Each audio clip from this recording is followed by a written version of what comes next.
आओ चलो चलो और आराम से आज कैसन कैसन अरे चलते ना हई अब हाथ ना बड़ घास बटे आदत नहीं खींचोलेगी रोड थोड़े ना हो ऊंचा खाला बना इसलिए वैसे पैर फिसल गए ऊंचा खाला त बड़बे के जमीन है त ऊंचा खाला त रहबे करी अजी का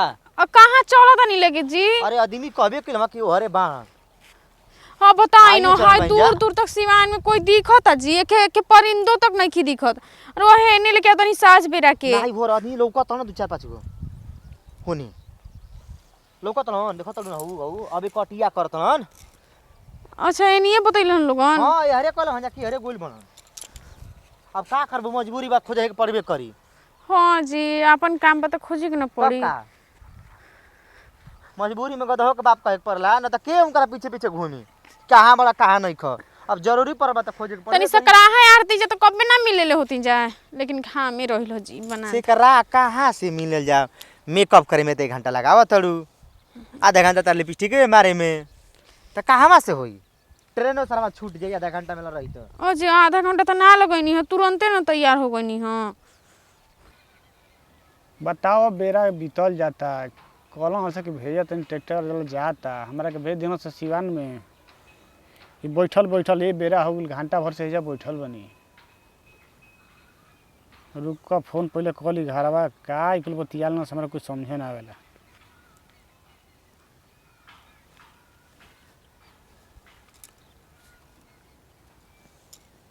हेलो हाँ ई बतावा स तनी का करत रह समझे हम ही एगो अधिका भइल बनी हे बैठा देल बस का बात कर लस तनी के अच्छा का कहलस ये अच्छा तेल भरा गेल रहल त आब तनु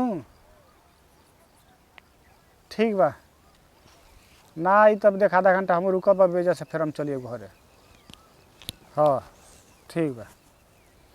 बताओ इतना मूर्ख बनस जब बात हो गई रहा तो संगे चल जाए चाहिए बड़ा कोनो के चलावा चलो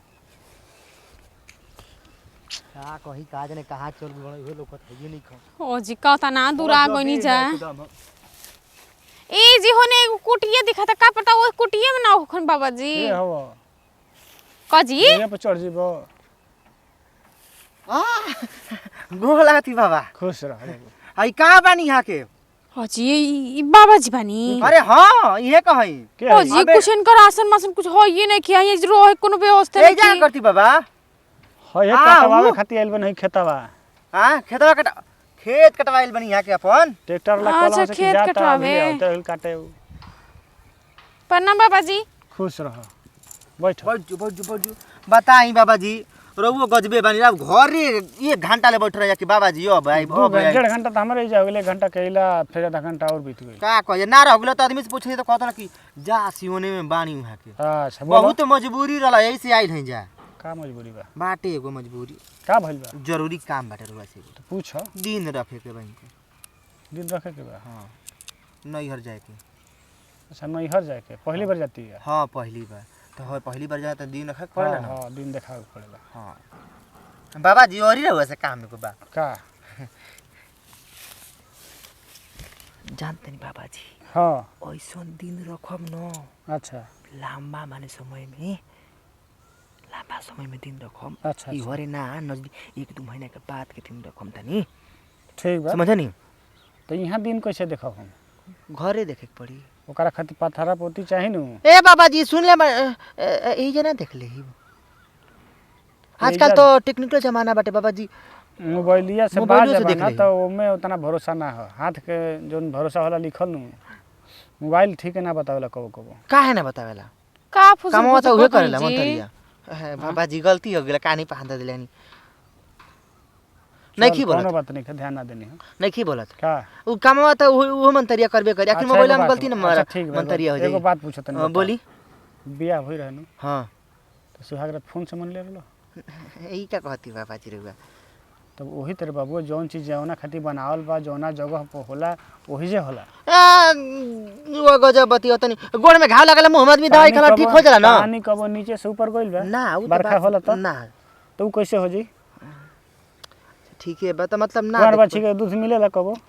बा बाबा जी वो कहाँ से हाँ मिली तो कैसे कहत रह तो फिर वही तरह हर चीज के एगो नियम है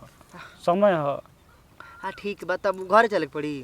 घरे चले के पड़ी काल बोल के अभी कटवाई ए खेत बाबा जी देखी ऐसे मत करी बड़ी आसरा लेके आइल भैया हाँ तो ये तरह करे बता हम बतिया लेते ठीक बा हे जब तो सामने आओ बोली तब ई बताओ का नाम बताओ इनकर तो यहीं घर हाँ फूलमती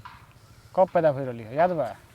ई बाबा जी हमके कैसे पता चली कि कब पैदा तारा भइल पता बा हां वहां का उनकरा के पता होई जन्म तिथि अपन हाँ जन्म तिथि तो पता बाटे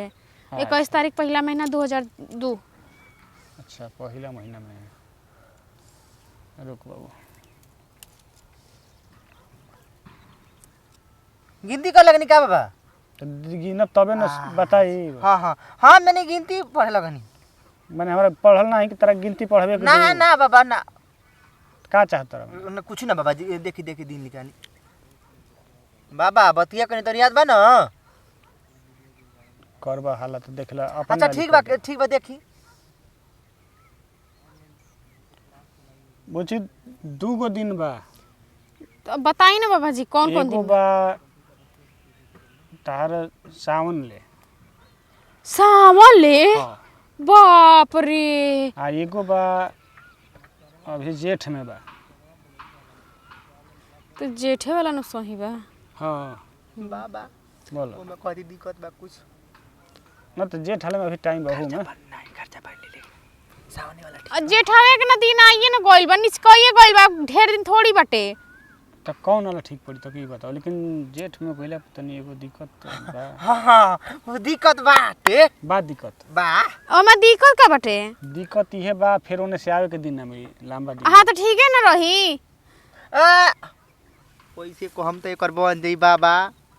कहती कि गाड़ी भाड़ा के बड़ा दिक्कत बा अच्छा गाड़ी अच्छा अच्छा गाड़ी घोड़ा के ओकर लुक चलेला कहती ई बताओ काहे तरह लंबा जाई चाहत रू कहाँ है और जब से बियाह कर के आइल बनी है घर में 6-7 महीना हो गइल को चक्कर भी विदाइयो नहीं की भइल फिर कहिया से हम सोचता नहीं कि हमरा के कोई विदाई करके ले जात खुश रह बच्चा बोल गो नाई खा लगत तब होगा पूछत रह हां जुग जिया तुम का करत रह है कटवा खातिर बैठल बनी हे कनी से क्षमा चाहते हिकल लो से ई के बाबा इह हमरा गांव में के त बाबा रवा घर गौवा कमल कुकुरे हो सका ऐसी बोलत हो स तो नया जुग के लइका हो सन ई बताई बा बोल बबुआ हई उठलाली लगा के आइल बिया मतलब लगा के आइल बड़ी हाँ देख लो मोजा देख के कहत का करो आ पूरा एकदम सज सवर के हे इधर कटिया वाला काजी ई बताओ तू हे जे का तोरा करे कटिया उटिया नजर में का लगता नहीं हमनी के लगते बा हई बुझा तो बाबा कुछ हो देत नहीं की बाबा कितना सेट लगाता हूँ हां देखत नहीं देख का ली। करे हने जतर बुआ हमू जात नहीं अपन सरसोईया देख त जाना मर दे कहीं की जा सौ के बोले लेता रखी जा जा सौ देख के आओ ठीक बा चाहे जा तनी पानी लेके आओ हमरा के जा तो बाबू पानी हम ले ले मोनिया से लौटम त ठीक बा